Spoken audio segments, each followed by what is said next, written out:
Ya, selamat siang. Assalamualaikum warahmatullahi wabarakatuh. Waalaikumsalam Waalaikumsalam. warahmatullahi wabarakatuh.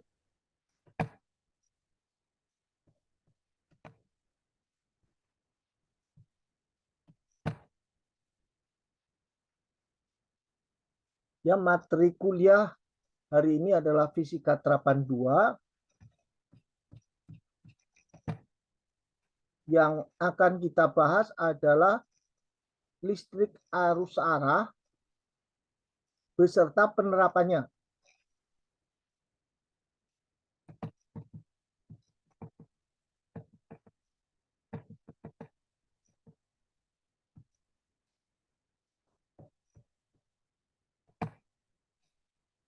Dalam listrik arus arah atau kita sebut listrik DC,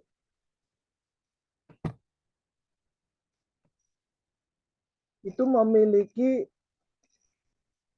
definisi kuat arus yang kita sebut arus mengalir adalah muatan listrik dibagi waktu lamanya mengalir. Pada waktu listrik DC kan kita mempelajari tentang muatan listrik saja. Ya, muatan listrik ada yang positif, ada yang negatif. Kemudian daya listrik, watt medan listrik, potensial listrik. Kita ke listrik harus mengalir dengan definisi Q dibagi T. Energi listriknya masih tetap W sama dengan Q kali V. Ya. Kalau di kapasitor setengahnya. Ya, jadi kalau energi listrik W sama dengan Q kali V, maka Sedikit sih.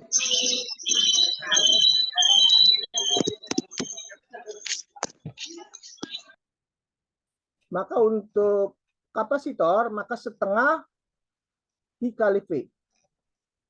Ini terjadi pada aki. Ya, pada aki itu ada tertulis 12 volt, 100 Ah. Ya, ini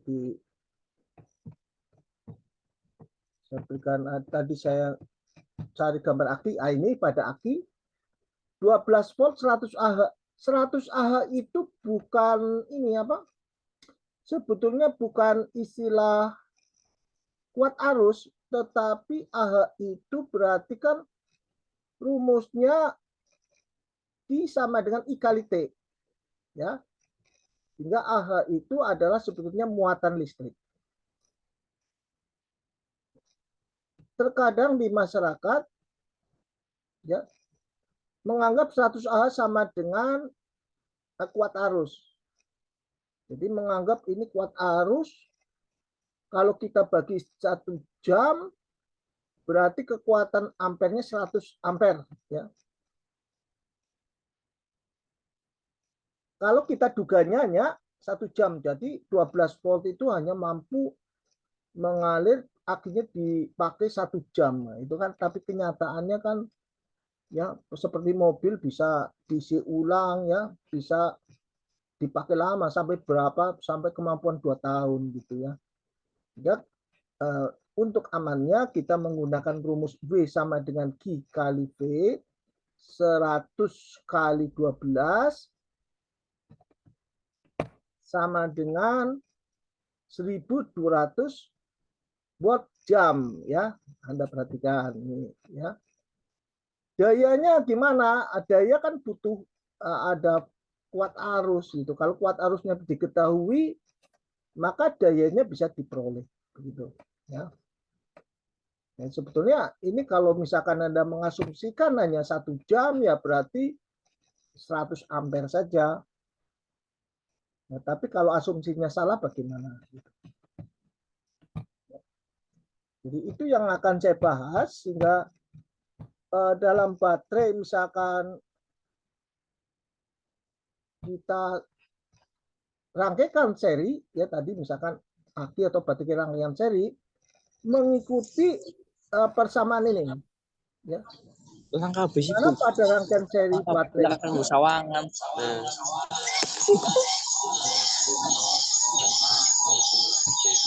itu matikan saja dulu.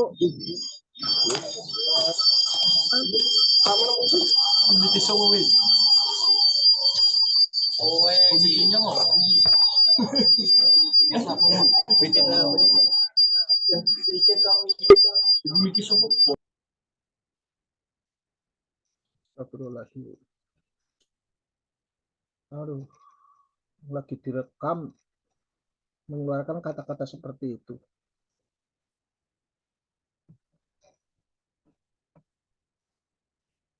Ya, kita lanjutkan. Ya, pada rangkaian seri baterai ini, ya, ini memiliki sifat bahwa kuat arus pada rangkaian seri itu, Anda perhatikan di sini, ya, kuat arusnya sama antara baterai 1, baterai 2 di sini. Kuat arusnya, ya, saya katakan di masyarakat itu menganggap bahwa 1000 mAh itu adalah kuat arus, gitu ya. Padahal ini muatan listrik.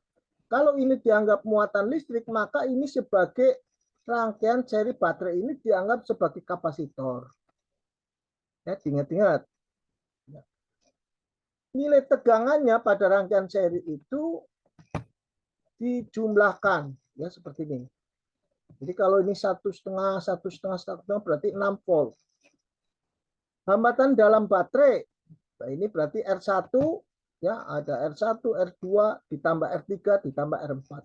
Ya, jadi baterai memiliki hambatan dalam R1 plus R2 R3 plus R4, ya. Jadi kita meninjaunya dari susunan hambatan seri. Nah, seperti ini, ya, jadi seri. Ya, dayanya W per T, ya, sehingga harganya P sama dengan V kali I. Ya, kemudian menggunakan hukum Ohm, jadi persamaan ini diperoleh dari hukum Ohm sama dengan hambatan kali I. Ya, ingat-ingat. Bagaimana kalau misalkan yang paralel? Untuk paralel maka tegangannya sama, V1 sama dengan V2 sama dengan dari sumbernya. Ya, ini untuk hambatan paralel, ya.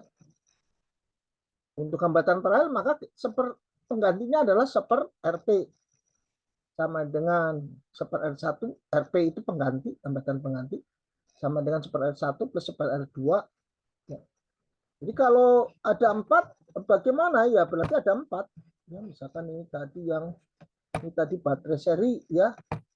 Kemudian ini baterai paralel, ya, maka ini sebagai penggantinya sama dengan R1 plus seper R2 plus seper R3 plus seper R4, gitu.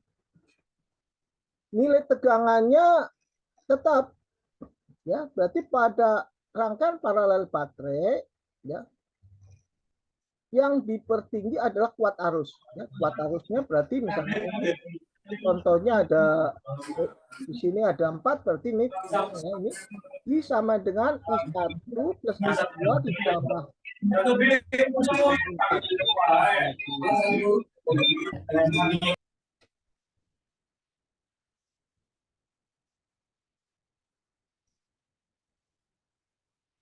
ya, kita lanjutkan. Aduh. TM2A banyak gangguannya, tadi nggak seperti itu, ya. Ini saya anggap bisa ini karena Anda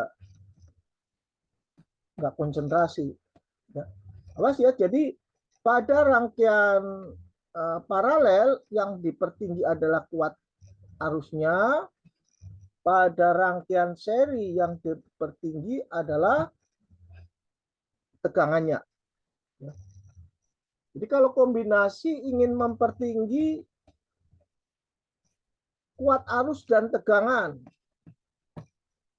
ya monggo, ya. Apa bisa atau tidak kalau kita cuman baterainya harus banyak, gitu ya. Nah, ini satunya untuk mempertinggi tegangan, satunya mempertinggi kuat arus. Setelah kita pertinggi tegangan dan atau kuat arus, Anda perhatikan bahwa tegangan kuat arus tadi ada hubungannya dengan hukum Ohm.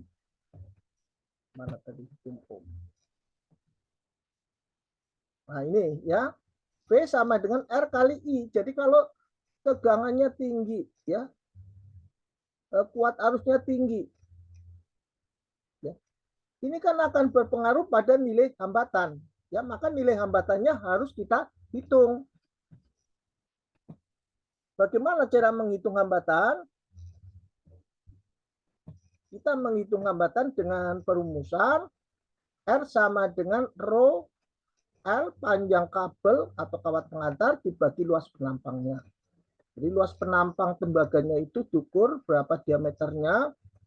Ya, kemudian kita hitung ya rho-nya itu pakai tembaga. Jadi rho tembaga itu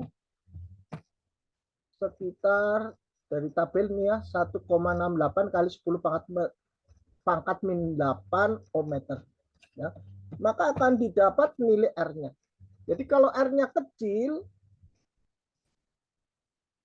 ini di kabel kan ada selubungnya. Biasanya selubungnya ikut terbakar. Gitu. Kalau terlalu kecil, ada tegangannya tinggi, watt arusnya tinggi, itu akan membakar selubungnya. Apalagi kalau misalkan kita silangkan antara muatan positif dan muatan negatif, ya bisa terjadi konslet. Ya, maka Anda harus cari penyebab. Oh, dicek no, kelamin no. Ada video. Begini kelopot apa yang. Aduh, pada hambatannya. Sehingga tebal daripada tembaga itu Anda cari, tapi dari data yang saya peroleh, ya, dari praktek yang pernah saya lakukan, itu mereka menggunakan apabila untuk aki, jadi misalkan pada tegangan tinggi, misalkan 60 volt gitu ya, itu kalau kita pakai katakan hanya 0,8 mili gitu ya, ini milimeter luas penampangnya itu terbakar gitu, yaitu yang 60 volt. Terus kemudian kalau disilangkan meleleh, ya antara plus dan minnya meleleh. Padahal kuat arusnya hanya sekitar berapa ya? 1,5 sekitar 4,5 ampere. Kuat arusnya 4,5 ampere. Ya, jadi Anda harus memperhatikan tentang ini ada konsep turunnya rapat arus, ya bahwa rapat arus itu adalah kuat arus dibagi luas penampangnya. Ya, karena ini dari kerapatan arus ini bisa membahayakan ini ya, membahayakan daripada rangkaian tentang baterai ya untuk digunakan. Nah, ini tadi kan judulnya ada penerapannya. Biasanya digunakan untuk motor listrik ya atau mobil listrik, itu diperhitungkan ya. Nanti kalau ke lampu-lampu, ya ini rumusnya ini ya. Ini rumus yang lengkap. Nah, ini ada ya rumus yang lengkap ya, beserta kuat arusnya ya, nilai kuat arusnya, kuat medannya ya. Kenapa kalau kita dekatkan terus meleleh kemudian tertempel, ini karena memiliki kuat medan listrik ya, kuat medannya tinggi V dibagi L ya, sehingga panas airnya karena itu berupa plastik terkelupas di situ ya. Di sini Anda bisa dipelajari tentang rapat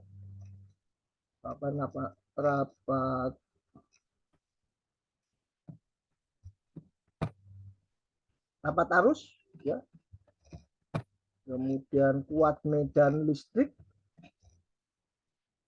beda potensial dan panjang kawatnya.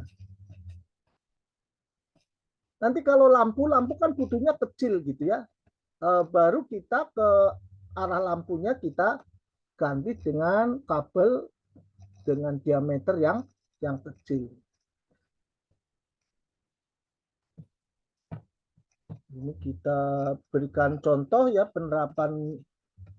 penerapannya dalam geothermal ya. Kita mengelola uap, jadi kita akan menghasilkan energi ya. Ini energi uapnya. Jadi ini energi listrik ya. Ini daya listrik.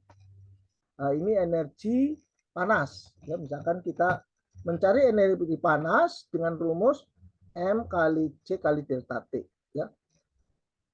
Maka berarti kan ada efisiensi ya, dari energi panas ke listrik. Maka yang menjadi input adalah energi uap ini, ya, yang menjadi output adalah listrik. Ya, jadi listriknya rumusnya V kali I, sedangkan untuk daya uapnya W-nya ini cari ya, delta T-nya adalah beda suhu. C kalau jenis, M masa uap, dibagi waktu. Lamanya uap bisa memutar turbin. Ya, kalau kita gambarkan, bisa menggunakan efisiensi listrik yang kita peroleh, W out, ini energi yang keluar, dan energi yang masuk. Jadi energi yang masuk kita gunakan energi dari uap panas, kemudian energi yang keluar adalah energi listrik. Ya, jadi kalau ini dibagi T kan sama ya, menghasilkan efisiensi adalah daya sekunder, berarti daya output, primer daya input kali 100%.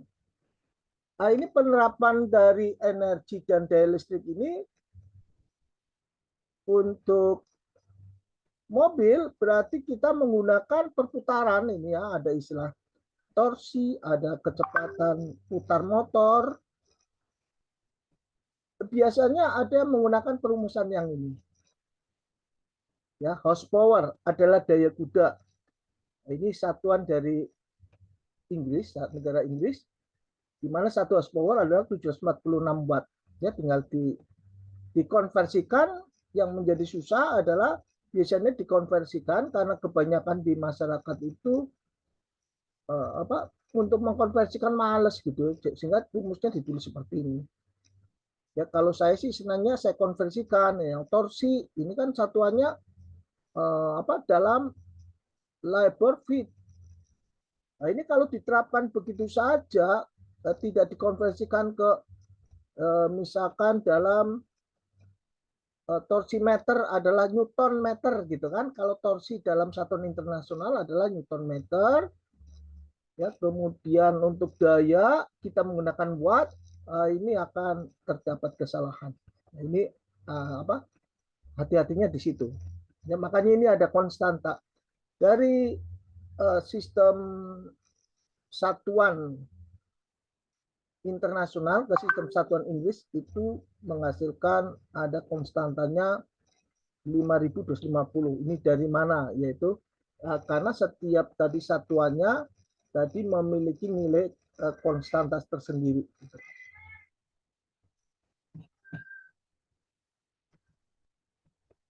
Nah, ini jadi rumusnya kalau misalkan tadi bisa merubah konversi satuan tadi, ya, maka kita akan peroleh efisiensi di mana daya listrik ya yang ini sekunder, yang output ini yang primer ya, bisa diketahui.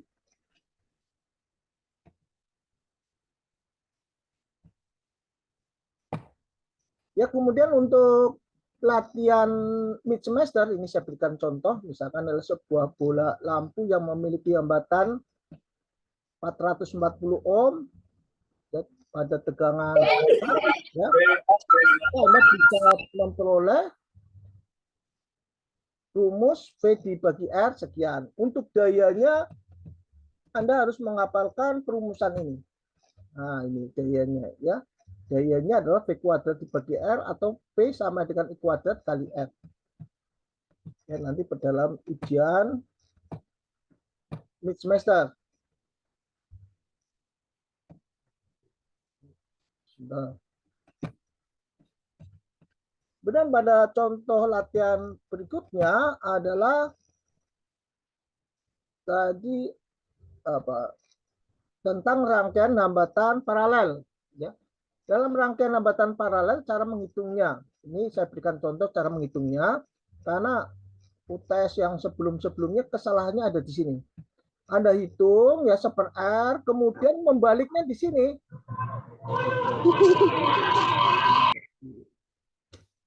Membaliknya misalkan 1824, maka sama dengan Baca sapi kangen lah. Yang mana di muka? maka salah ya kalau Anda membaliknya sama dengan 24 bagi 18 itu salah ya. Maka kita harus Anda membuat pernyataan di bawahnya berupa RP sama dengan 24 pangkat 18 sama dengan 4/3. Ya, dengarkan baik-baik ya. Jadi kalau nanti dalam ujian hasilnya Anda tidak membalik, maka langsung saya coret hasilnya, saya kurangi sangat jauh sekali dianggap salah. Kemudian ini untuk mencari kuat arusnya, ya tadi pakai rumus hukum Ohm akan didapat sekian ampere. Kemudian nilai kapasitor ya nanti ujiannya listrik statis dan listrik dinamis ya. Jadi pada kapasitor itu awas hati-hati tadi kalau pada rangkaian seri kapasitor maka nilai kapasitornya adalah nilai kapasitor penggantinya seper ya. Kalau hambatan kan dijumlah. Kalau ini berarti seper C pengganti sama dengan seper C1 plus seper C2 gitu. Ya, hati-hatinya seperti itu. Ya, sampai di sini terlebih dahulu penjelasan dari saya. Barangkali ada pertanyaan.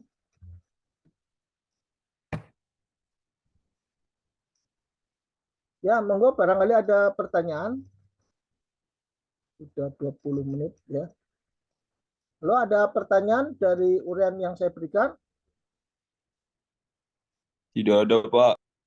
Tidak ada? Cukup jelas semua? Baik, Pak. Baik, Pak. Ya, tadi kalau gaduh ya, ini dalam keadaan direkam ya. Nanti Anda bisa melihat hasilnya. Saya kirimkan ke kamu. Oke, saya tutup dulu di sini untuk hasil presentasinya. Nanti barangkali ada pertanyaan.